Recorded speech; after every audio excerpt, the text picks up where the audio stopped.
Magandang araw, Go Negosyantes! Samahan niyo kami sa isa na namang araw na puno ng kaalamang pangnegosyo. I'm Bam Aquino, ang inyong partner sa pagtuklas ng mga winning Go Negosyo attitude ng ating mga small and medium entrepreneurs. Dito lang yan sa SME Go!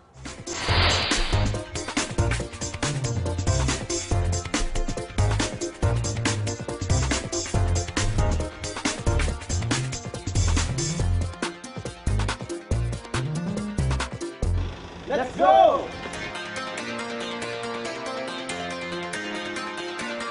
Ang pupuntahan po natin ay ang magiting na probinsya ng Bulacan. Tara na't kilalanin natin ang mga kago-negosyo doon at alamin kung bakit ang originality ay importante sa pagnenegosyo. Let's go!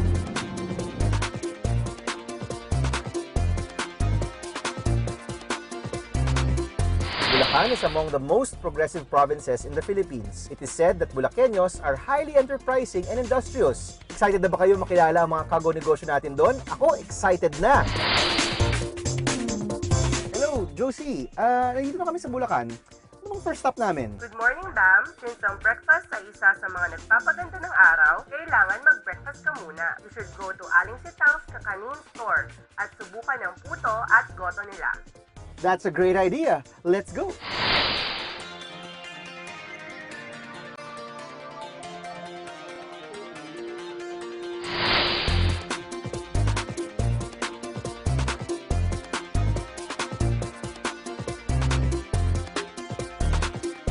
Ano bang specialty nyo dito? Yung goto, masarap na goto, tsaka masarap na puto.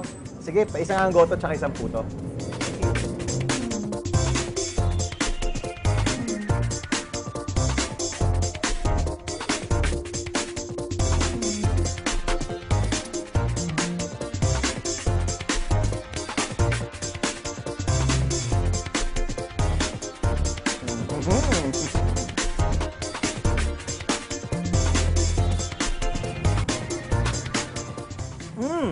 Tita Pauling! Hello po, magandang umaga.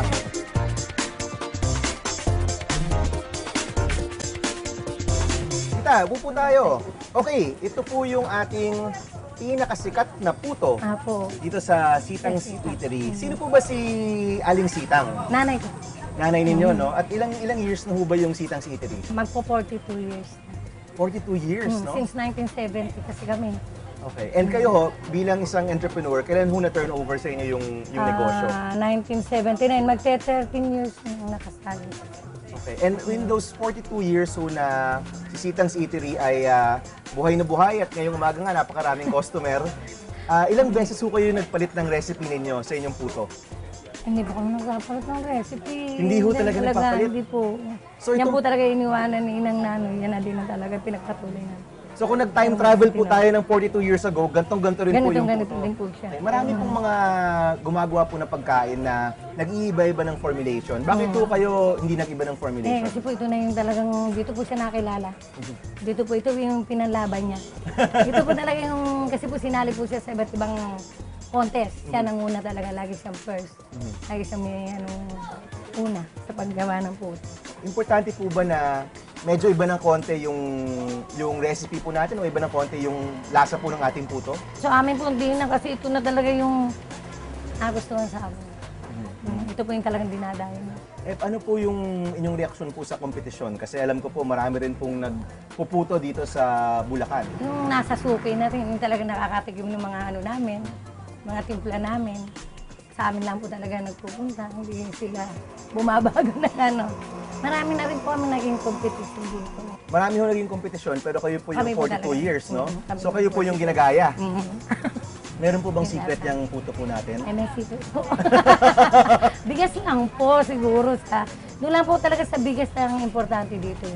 Okay, tetestingin ko na po yung Sige ating po, sige puto. po, tikman niyo po. Tikman ko po. Ito po ay may itlog ng maalat din, ano? Oo po, siya.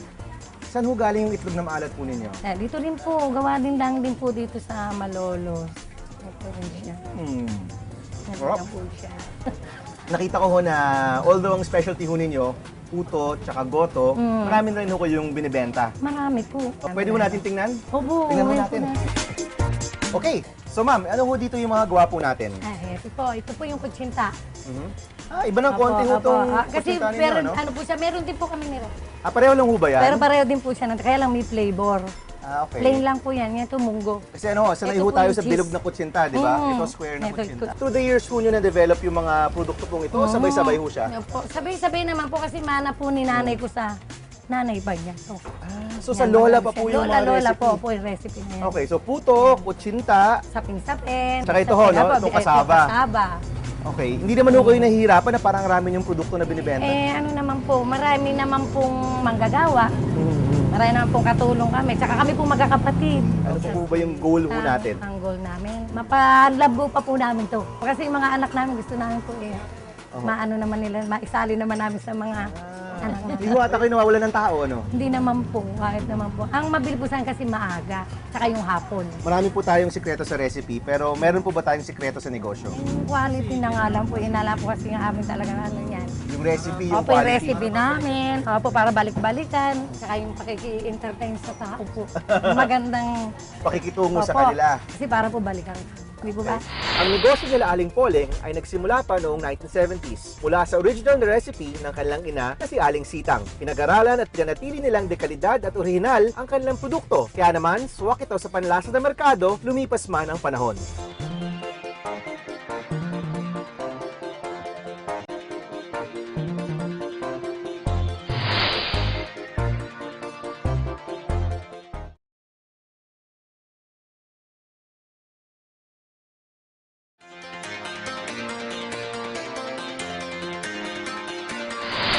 Hello, Josie. Tama ka. Sarap nga ng goto tsaka ng puto. Where do we go next? I told you, I'm quite certain na magiging maganda ang umpisa ng araw mo doon. Your next destination is Baby's Bridal and Carl's House of Barong. Hinihintay ka na doon ni Miss Baby. So go, go, go na! Alright, you got it.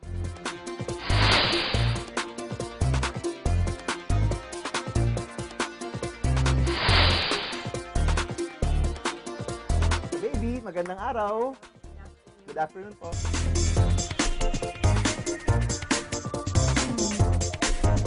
So, nagsimula po tayo, lumipat po tayong Plaridel, tapos lumipat po tayong Tutuban. Pero sa Opo. Tutuban po, nagkaroon po tayo ng mga ibang challenges Opo, po. Ano? Ano po yung mga challenges po doon?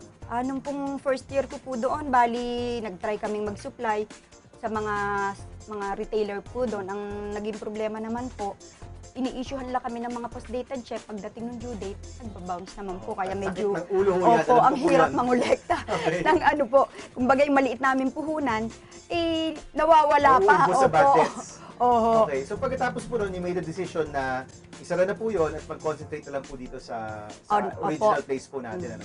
Nag-stop po kami noon, ginawa namin, kumuha po kami, nag-rent po kami ng isang stall doon, tapos nag-retail na lang po kami, tapos yung time na merong mga wholesaler na dumarating, nag-wholesale na rin po kami, sinuplay na lang din po namin sila, pero cash na lang po, hindi na lang po terms. Ngayon po, meron tayong dalawa, no? Meron tayong Baby's Opo. Bridal Mhm. at meron tayong Carl's House House of of Barong. Barong. Opo. Okay, pagdating naman ho sa Barong business, you know, kahit anong klase pwede pang kasal, pwede pang opisina. Opo, mga ramilinen po siya, yung ginagamit yung pang-office uniform, pang ano po, yung mga pang-school, gumagawa din po kami, tumatanggap din kami, yung kung sa ibang lugar, kagaya po sa Palawan, may natanggap ako dong buong ano ng Puerto Princesa.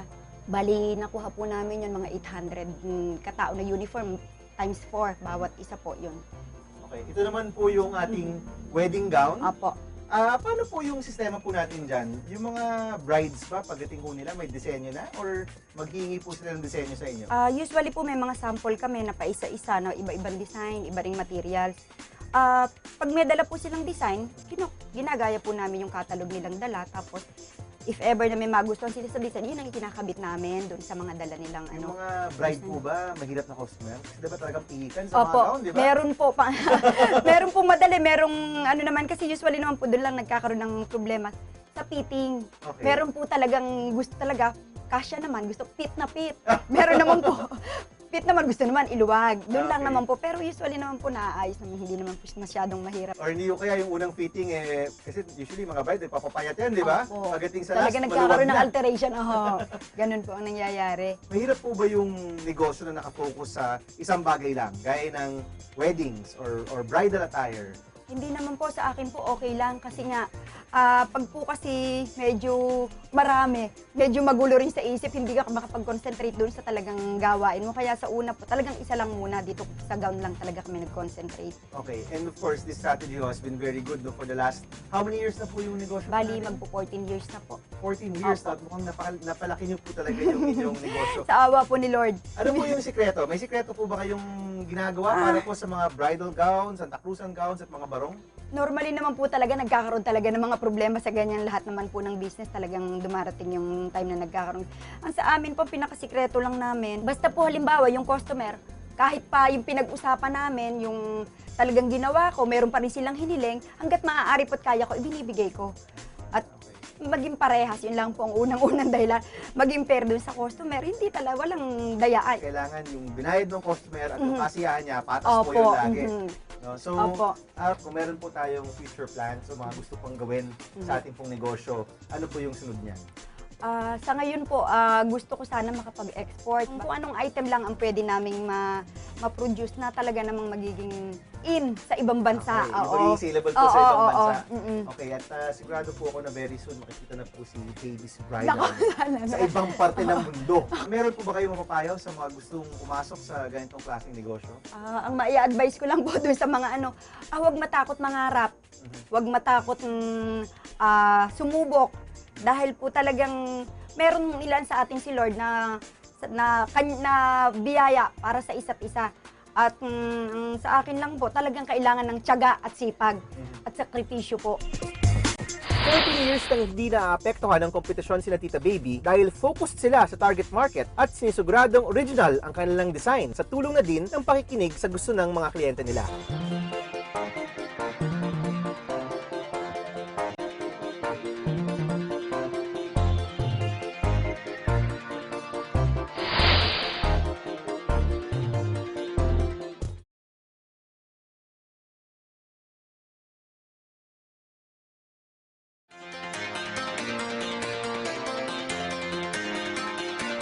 Hi Bam, hindi mo pwedeng palampasin ang chicharon dahil isa ito sa sikat na produktong Bulakenyo.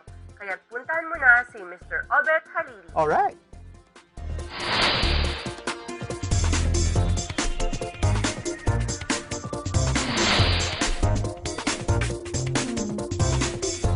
Ganang araw, Sir Robert! Ay! Kumusta ho kayo? Ere, mabuti.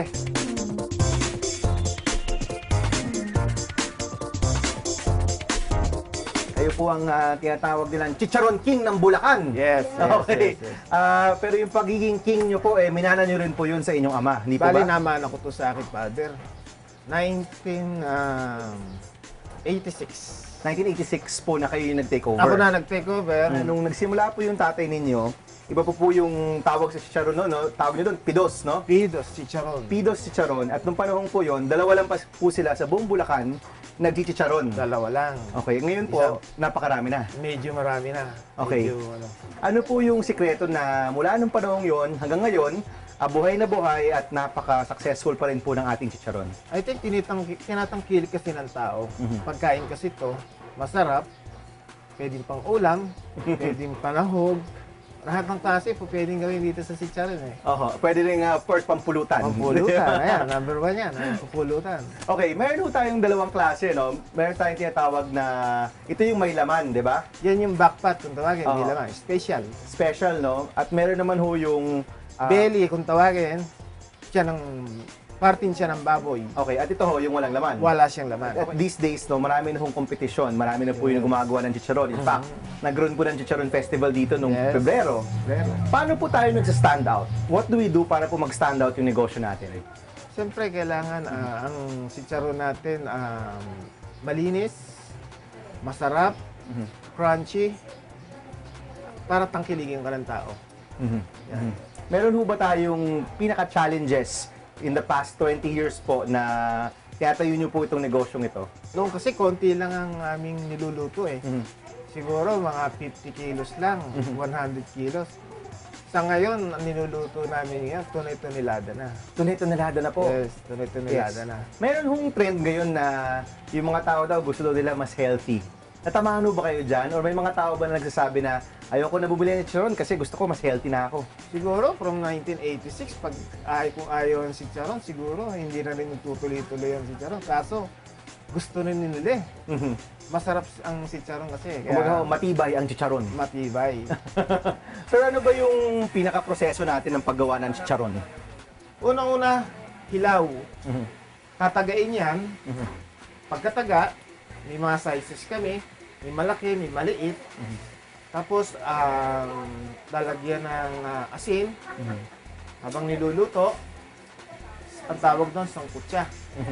Tapos, hanggang sa pumula siya, Yan, ano? kinabukasan, palulutungin yan. Ang tawag doon, i-recook. Pagkatapos, magpapakulo ng mantika sa 2 kawa at itatambog yan. Okay, di-deep fry mo yan, Pesto, no?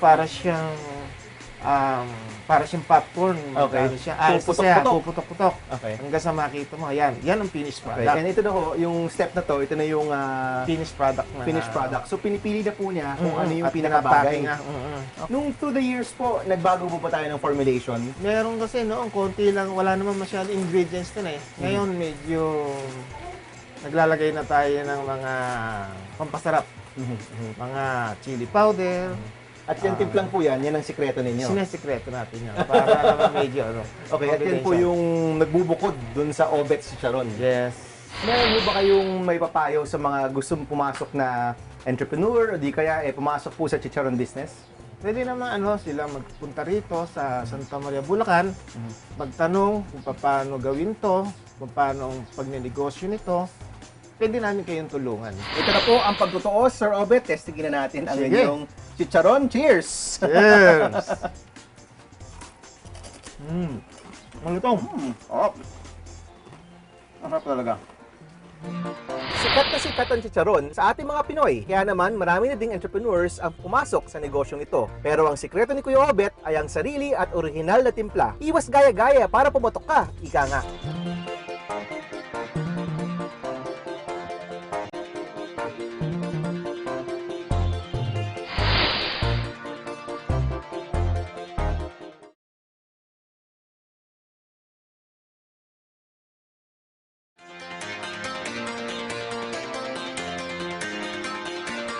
Sadyang creative at talented din ang mga Bulakenyo at ang katangiang ito ay nagbunga din ng magandang negosyo tulad ng Bidato Fashion and Home Accessories ni Miss Shirley.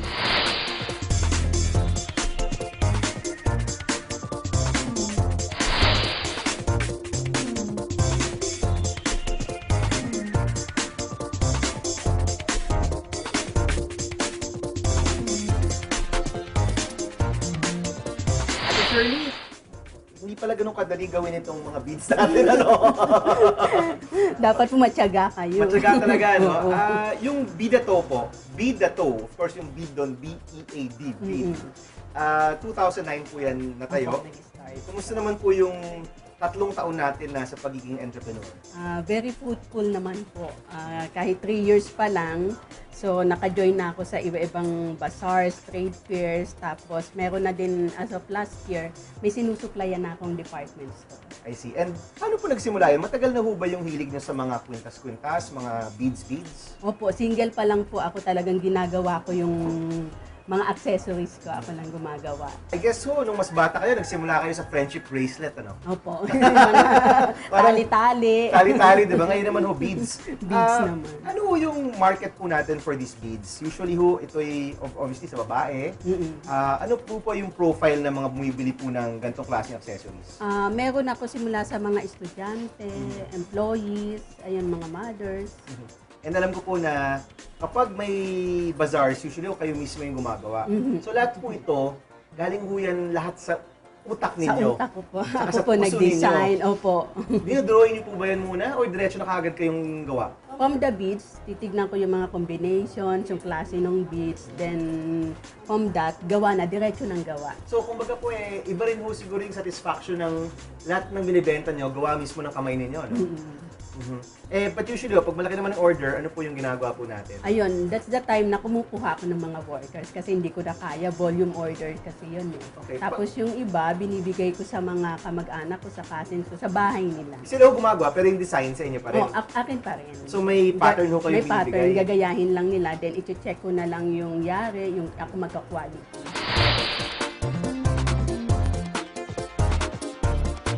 Ano mo yung pinaka mahirap sa negosyo ng mga accessories? Continuous yung learning mo para to stay competitive sa market. Kasi madami na din yung may ganitong klase ng business. Kaya dapat lagi kang umate ng trainings para maging competitive ka, seminars para laging meron kang bagong designs.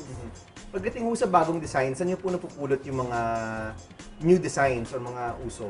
Yung iba sa internet, tapos kung anong uso, minomodify ko na lang. Siyempre, iba pa rin yung may sarili kang application dun sa mga uso ngayon, di ba? Hindi lang basta ginaya mo yung item. And of course, yung pinakamasaklap niyan kung mawala sa uso yung accessories, di ba? Oo. Kasi it's all about the trends, di ba? Yun ho ba yung pinakamahirap sa negosyong ito? Ay, isa din yun, oo. Kaya mostly yung iba classical yung mga design ko, yung hindi pwedeng mawala sa uso. So kung sa uso man, hindi ako gaanong nagpo-produce ng marami.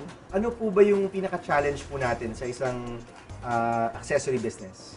You'll be able to come up na unique yung designs mo of good quality pero affordable pa rin. Meron po ba tayong mga plano to go to a higher market, for example, or mas magbenta tayo sa mga lugar na mas mataas yung pwede nating i-charge? Oo, gusto ko din po magbenta sa mga ganong market.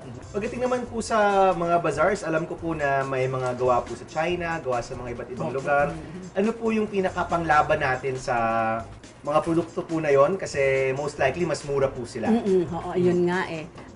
So, syempre, yung uniqueness ng design ko at saka yung quality, ayun yung nilalaban ko. So yun ho talaga yung panglaban natin, the uniqueness of the design at kung gaano maganda yung mga produkto. Saka matibay siya. Kung meron ho kayong mapapayo sa mga gusto magsimula ng negosyo na gaya nito, ano po yung mapapayo po natin?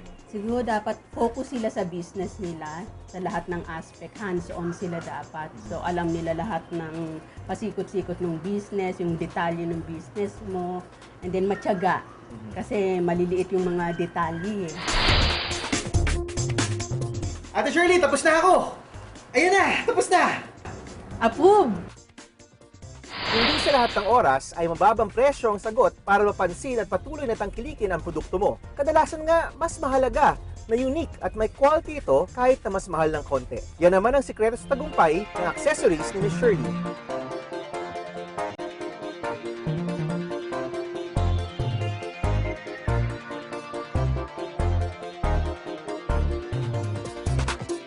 Mga Kago-Negosyo, maraming salamat sa inyong pagsama sa amin. Sana po'y nakatulong kami sa paglago ng inyong kaalamang pangnegosyo. I'm Bam Aquino at ito ang SME Go.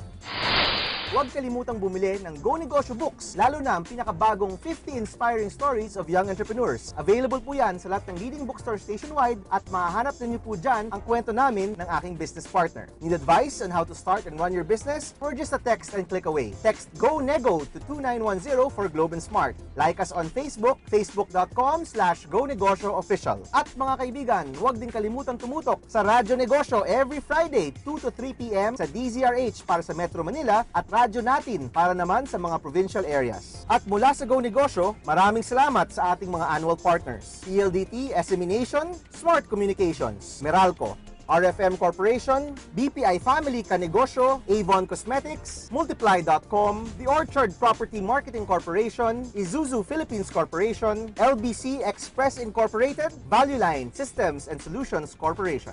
Kung interesado kayo sa social enterprise, bumisita lang sa website ng Happynoy Program, www.happynoy.com.